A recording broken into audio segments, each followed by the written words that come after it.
Elvis Presley and Ann-Margret's love story. Elvis Presley and Ann-Margret. Would Elvis Presley have lived longer if he had married Ann-Margret? In my opinion, I think so. Ann-Margret and Elvis Presley's love story. They met on the set of Viva Las Vegas in 1964. The chemistry between Elvis and Ann then started, on screen and off screen. The sparks flew between Elvis and Ann during the making of the movie Viva Las Vegas. They then dated for a year, but then all of a sudden it came to an end, just like that. Ann-Margret said Elvis stopped calling her and he wouldn't take her calls, and she didn't understand why. But later, Elvis told her he had obligations that he had to fulfill or else. That he loved her, but he couldn't marry her or see her again. But Ann understood. But her heart, as Elvis's was broken. But their love would last forever.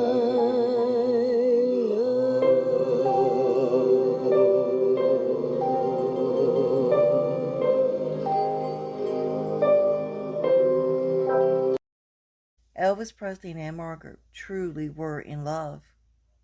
Ann-Margret comes out and she tells what really happened between her and Elvis.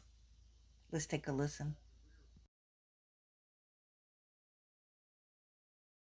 His wish was that we could stay together. We talked about marriage, but of course, we both knew that that was impossible. And that's what was so very difficult about our relationship. Elvis and I knew that he had commitments, promises to keep, and he vowed to keep his word. No matter how deeply we felt about each other, no matter how strong our bond, we weren't going to last.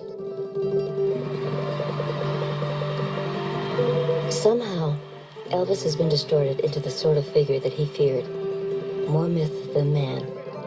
But the Elvis Aaron Presley that I knew was very much a young man at the peak of his creative powers and enjoying life to the fullest. He was happy and fun. He was also loving and good. The thing that caused him his biggest problems was the enormous fame that engulfed him.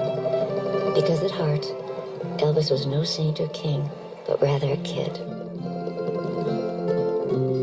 We both lived on the edge, and we were both self-destructive in our own ways. Years later, I would struggle to save myself. I only wish that I could have saved Elvis.